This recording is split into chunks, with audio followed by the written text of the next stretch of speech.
아름다운 정원을 가꾸며 평온한 삶을 살던 한 여성에게 어느 날 갑자기 딸이라고 찾아온 한 소녀. 그리고 그 뒤에 숨겨진 남편의 충격적인 비밀까지. 과연 이들의 얽히고 설킨 운명은 어떤 결말을 맞이할까요? 안녕하세요. 이야기 배달부 웅이어멈입니다. 여러분의 구독과 좋아요는 저에게 큰 힘이 됩니다. 지금부터 가슴 찡한 반전과 따뜻한 감동이 함께하는 이야기 바로 시작합니다. 늦은 오후의 햇살이 윤영서의 정원에 스며들었다. 오랫동안 가꿔온 정원은 그녀의 삶 그 자체였다. 그녀가 직접 심고 가꾼 꽃들이 저마다의 색을 뽐내며 활짝 피어 있었고 흙냄새와 풀잎 냄새가 섞인 공기는 평화로움을 넘어선 신성함마저 풍겼다. 영서는 작은 호미로 흙을 부드럽게 고르며 18년 전의 아픔을 이 정원의 흙 속에 묻어두려 노력했다. 한때는 촉망받는 화가였던 그녀의 손은 이제 물감 대신 흙을 만지는 것에 익숙해져 있었다. 그녀는 삶의 가장 깊은 고통을 겪은 후 이곳으로 도망치듯 왔다. 미숙아로 태어난 아이를 위해 모든 것을 쏟아부었지만 결국 아이를 떠나보내야 했던 그날의 절망은 여전히 그녀의 심장에 작은 돌덩이처럼 남아있었다. 그래서일까 그녀의 정원은 꽃으로 가득했음에도 어딘가 모르게 고요하고 쓸쓸한 분위기를 풍겼다. 그녀의 남편 민주는 성공한 사업가로 서울에 살았고 가끔 주말에 내려와 함께 정원을 거닐곤 했다. 그의 존재는 그녀의 삶에 안정을 더했지만 그녀의 가장 깊은 내면의 상처는 그에게도 차마 보여줄 수 없는 부분이었다. 호미질을 멈추고 땀을 닦아내던 영서의 시선이 정원 입구에 머물렀다.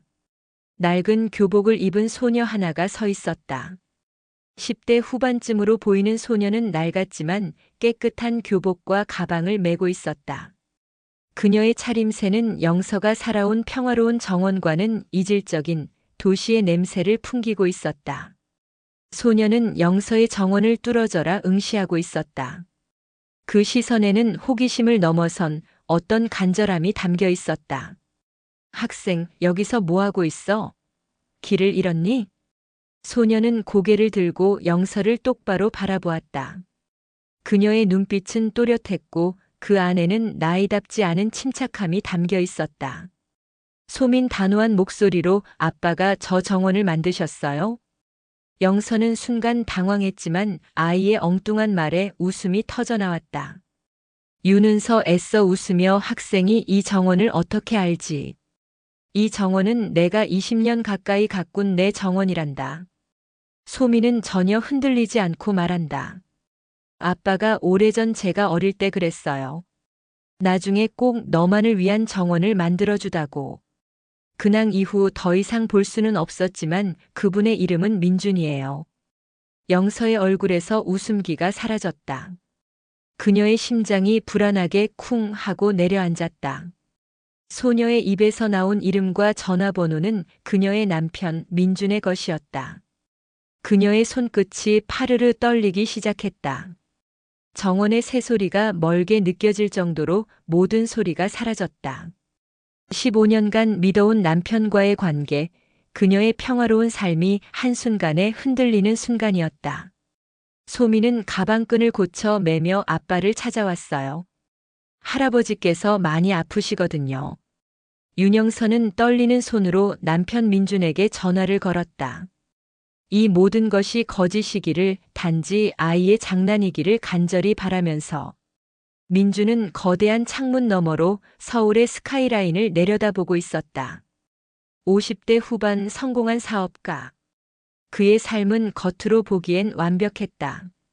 하지만 그의 내면에는 어린 시절 가난에 대한 깊은 트라우마가 크게 자리 잡고 있었다. 아버지의 사업 실패로 가족이 뿔뿔이 흩어졌던 아픔. 그는 다시는 그런 삶으로 돌아가지 않겠다고 다짐했다. 그래서 그는 돈을 벌고 성공했고 영서와 결혼했다.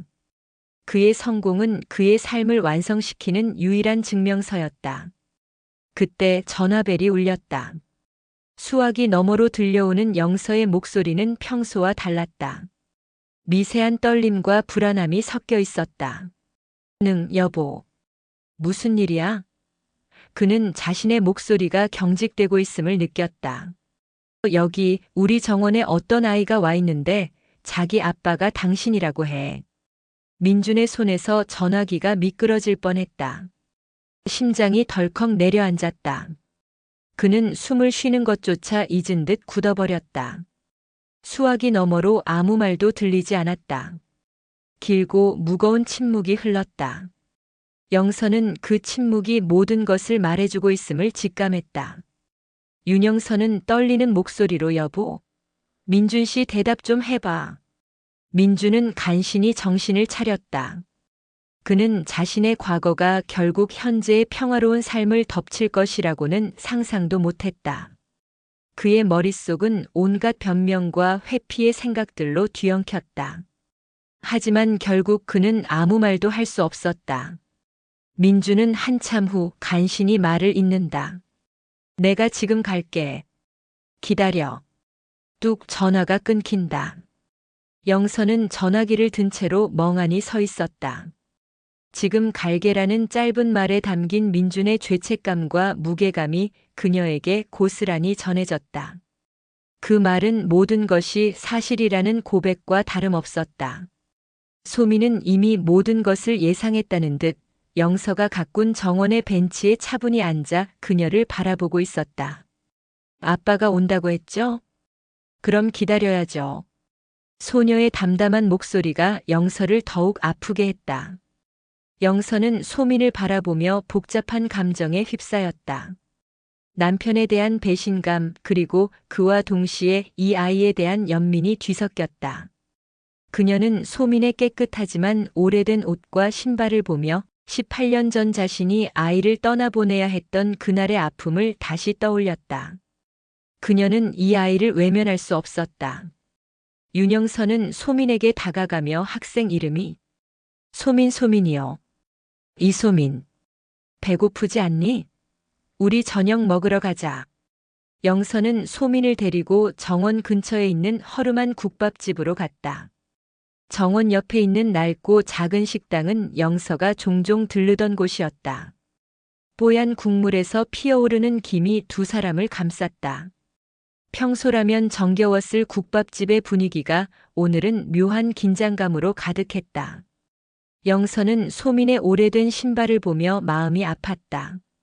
발가락 부분이 살짝 해져 있었고 깨끗하지만 오래된 흔적이 그대로 남아 있었다. 윤영선은 조심스럽게 미안. 아까 이름이 뭐라 했지? 이소민이요. 소민이구나. 예쁜 이름이네. 할아버지가 지어주신 거니? 소민은 고개를 끄덕이며 네. 라고 대답했다. 할아버지가 저를 키워주셨어요. 엄마는 제가 아기였을 때 돌아가셨거든요. 영서의 가슴이 먹먹해졌다. 어린 나이에 엄마를 잃고 할아버지 손에서 자란 아이. 그녀는 18년 전 자신의 아이를 떠나보내야 했던 그날의 슬픔이 다시 밀려왔다. 윤영선은 가슴이 먹먹해지고 눈물이 핑 돈다.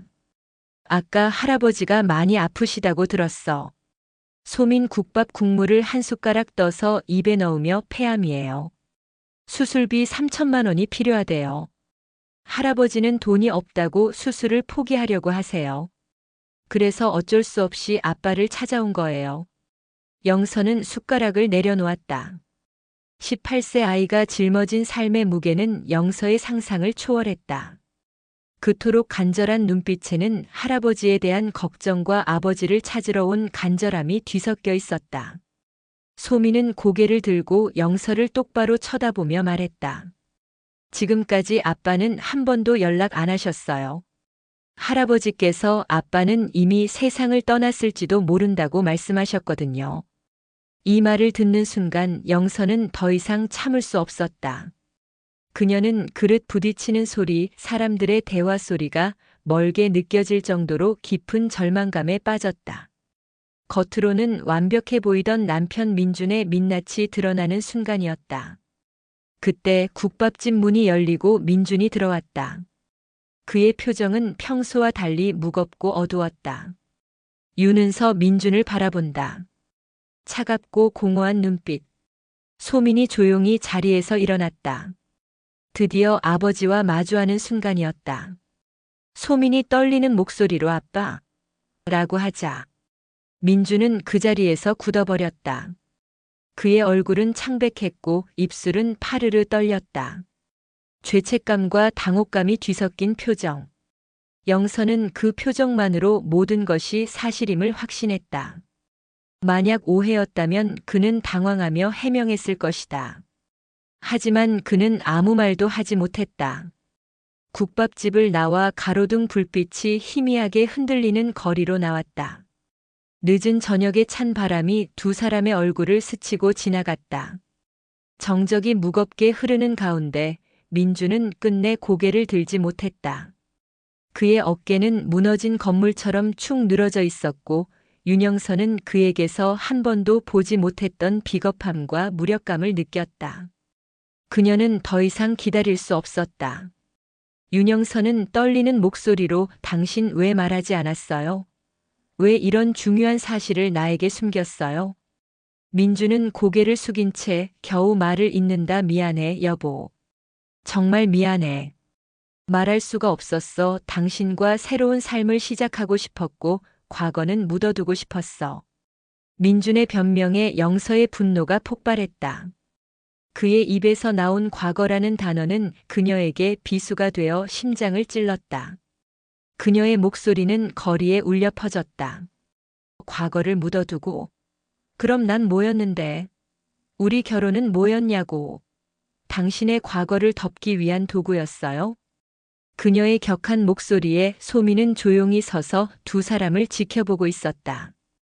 그녀의 표정에는 이미 이런 상황을 예상했다는 듯한 깊은 체념이 담겨 있었다. 어른들의 추한 싸움을 이미 여러 번 겪어본 듯한 익숙함이었다. 소민의 그 침착함이 오히려 민준의 가슴을 더욱 찔렀다. 민준은 무너지듯 소민을 향해 울음을 터뜨린다. 소민아, 내가 정말 미안하다. 이제 와서 뭐라 할 말이 없구나. 내가 정말 잘못했어. 소민은 그런 민준의 모습에 어떤 감정도 드러내지 않았다. 소민은 침착하게 용서는 나중에 해도 돼요. 지금은 할아버지가 중요해요. 할아버지 수술비만 도와주시면 돼요. 그 짧은 한마디에 18년간의 그리움과 상처 그리고 버려졌다는 아픔이 모두 담겨 있었다.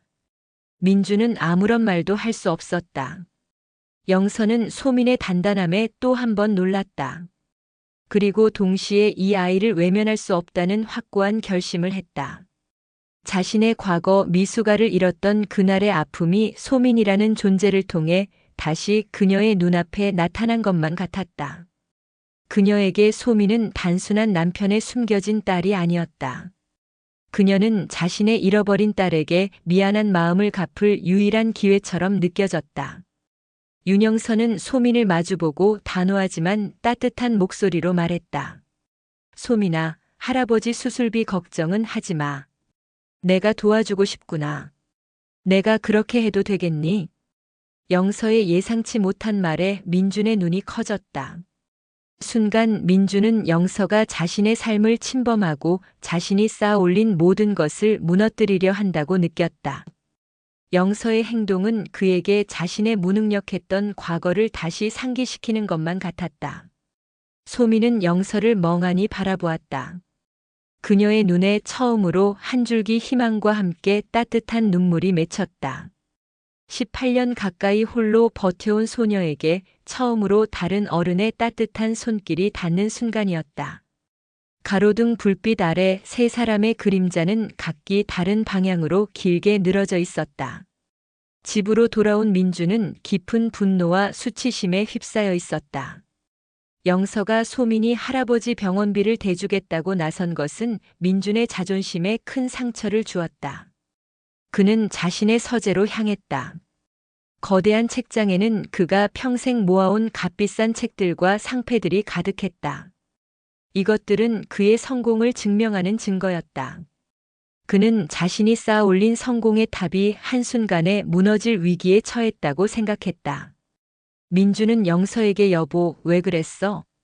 아버지 병원비는 내가 해결해야지. 내일이야. 당신이 나설 일이 아니야. 윤영서는 냉정하게 당신 혼자 해결할 수 있었다면 18년 동안 연락 한 번 안 했겠어요? 그리고 나도 알지는 못했지만 소민이에게 미안하기도 하고 당신이 진 빚 나도 함께 갚아야 할 것 같아서. 영서의 단호한 말에 민준의 얼굴이 일그러졌다. 그의 내면에 숨겨져 있던 열등감이 폭발했다. 그는 자신의 삶이 영서의 도움에 의존하는 것처럼 보이는 것을 참을 수 없었다. 그는 자신의 손으로 자신의 능력으로 이 모든 것을 이뤄냈다고 믿었다. 민준 낮은 목소리로 당신이 뭔데 내 삶에 이렇게 깊이 들어와. 내가 얼마나 가난하게 살았는지. 당신은 몰라. 아버지의 사업 실패로 뿔뿔이 흩어졌던 아픔. 그래서 나는 돈을 벌었고 성공했고 당신과 결혼했어. 다시는 그 시절로 돌아가지 않겠다고 다짐했다고. 민준의 분노가 섞인 목소리는 충격적이었다. 영서는 그가 과거에 대해 이야기하는 것을 처음 들었다. 그의 성공의 이면에 이렇게 깊은 트라우마가 숨겨져 있었다는 것을 몰랐다. 그녀는 그가 자신의 가난을 극복하기 위해 노력했다고 믿었지만 그 노력의 방향이 이렇게 비뚤어져 있었을 줄은 몰랐다. 그는 성공과 행복을 돈으로만 판단하고 있었다. 그리고 영서와의 결혼도 그에게는 가난한 과거를 벗어나기 위한 수단에 불과했다는 사실에 그녀는 절망했다. 윤영서는 경악하며 여보 지금 뭐라고 했어요? 민주는 자신이 내뱉은 말에 스스로 놀랐다. 그는 자신의 가장 깊은 내면의 상처를 영서에게 드러내버린 것이다. 그의 오만함은 순식간에 사라지고 그 자리는 걷잡을 수 없는 당혹감과 후회로 가득했다. 하지만 때는 이미 늦었다. 영서는 민준의 가장 추악하고 비겁한 민낯을 마주했다. 그녀는 그를 더 이상 사랑할 수도 믿을 수도 없었다. 그녀는 그를 향한 모든 감정이 순식간에 무너져 내리는 것을 느꼈다. 다음 날 아침 일찍 영서는 소민과 함께 충청도로 향했다. 민주는 동행을 거부했고 그때까지도 생각이 많았다. 영서는 그런 그에게서 아무런 기대도 할 수 없었다. 기차 안에서 소민은 창밖을 말없이 바라보고 있었다. 긴장과 불안함이 엿보였지만 그녀는 그 감정을 밖으로 드러내지 않았다. 영서는 조용히 소민의 손을 잡았다. 소민은 잠시 놀란 표정을 지었지만 이내 힘주어 은서의 손을 맞잡았다. 그 작은 손길에서 서로에 대한 의지와 연민이 오고 갔다. 낡은 지방병원에 도착했을 때 병원은 소독약 냄새와 함께 고요한 분위기가 감돌았다. 소민은 익숙한 듯 병실로 향했고 영서는 그 뒤를 따랐다. 6인실 병동 창가 침대에 누워있는 할아버지가 보였다. 80대 후반으로 보이는 할아버지는 산소호흡기를 끼고 있었지만 소민을 보자 희미한 미소를 지으셨다. 할아버지는 소민아 왔구나. 할아버지가 많이 보고 싶었다. 소민은 울먹이며 할아버지 아픈 건 괜찮으세요? 할아버지는 영서를 바라보며 이분은 누구시냐? 소민은 망설이다가 말했단 아빠의 아내예요. 할아버지는 영서를 뚫어져라 바라보셨다. 그리고 조용히 말씀하셨다. 민준이가 좋은 사람을 만난 것 같구나. 그렇지만 소민이를 놓아버린 것은 용서할 수 없어. 할아버지의 말에 영서의 마음이 찢어지는 것 같았다. 그녀는 할아버지의 깊은 분노와 상처를 느낄 수 있었다. 그때 병실 문이 열리고 의사가 들어왔다. 영서는 의사를 보자마자 자신의 눈을 의심했다. 18년 전. 그때의 기억은 아직도 어제의 일처럼 생생했기 때문에 그 의사를 단번에 알아볼 수 있었다. 윤영서는 선생님 혹시 우리 어디서 뵌 적 없나요? 의사는 의아한 듯 영서를 쳐다보다 생각이 난 듯 놀란다. 윤영서 씨? 의사는 18년 전 영서가 아이를 낳았던 그 병원의 의사였다. 그는 영서가 미숙아를 떠나보냈을 때 서류를 처리했던 기억을 떠올렸다. 의사는 영서에게 상황을 설명하고 18년 전의 기록을 찾아보려고 잠시 자리를 비웠다.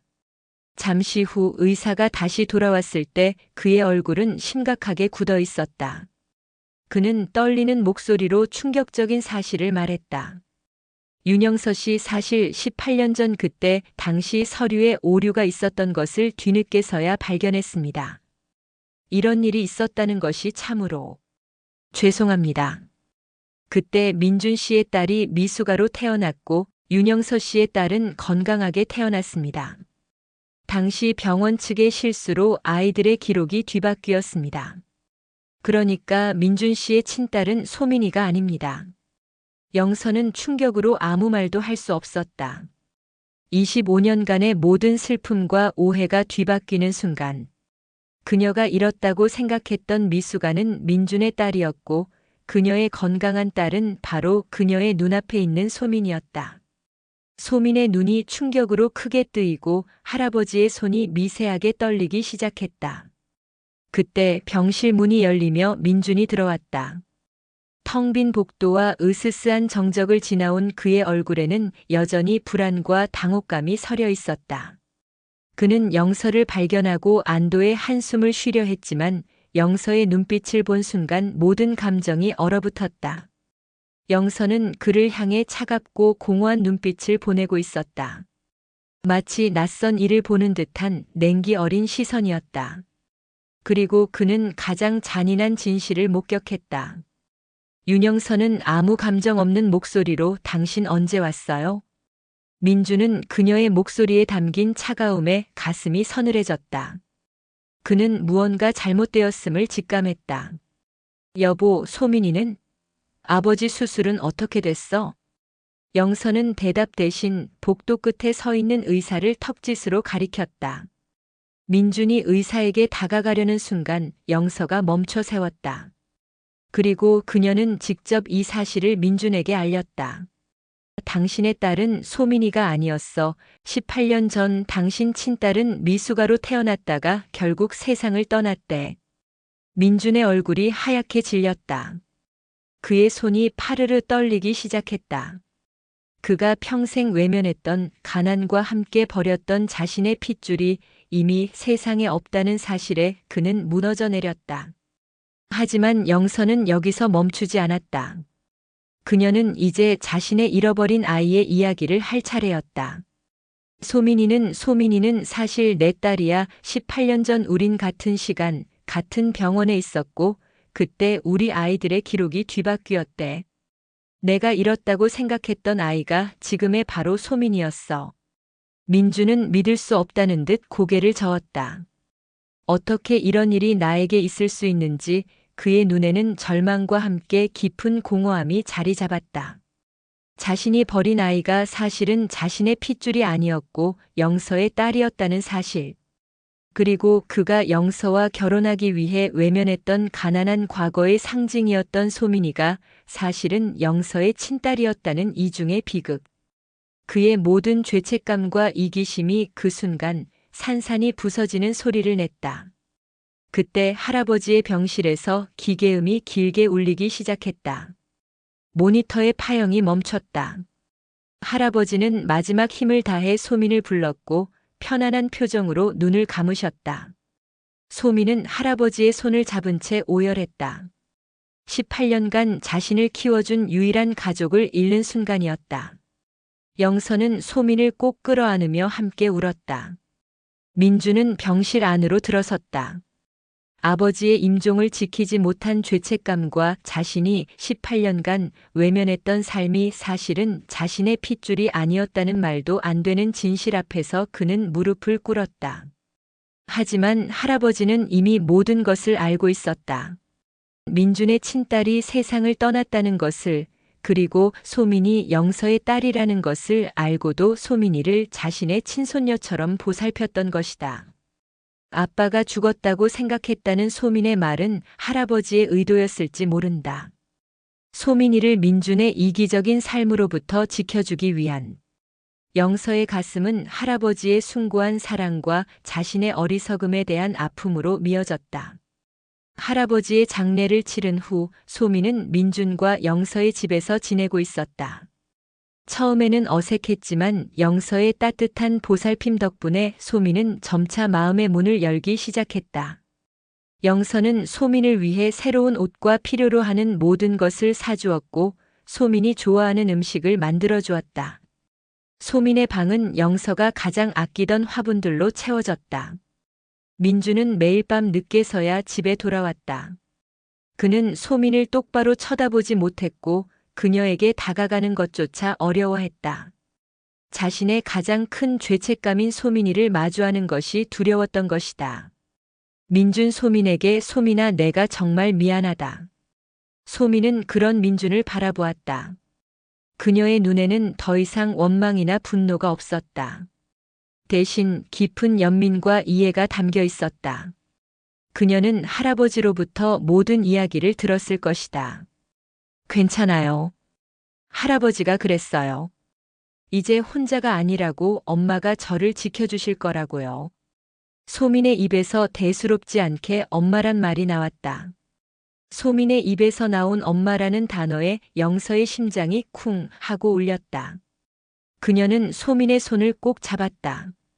그것은 18년 만에 만난 딸의 손이었고 그녀의 삶의 모든 아픔과 슬픔을 치유하는 따뜻한 손길이었다.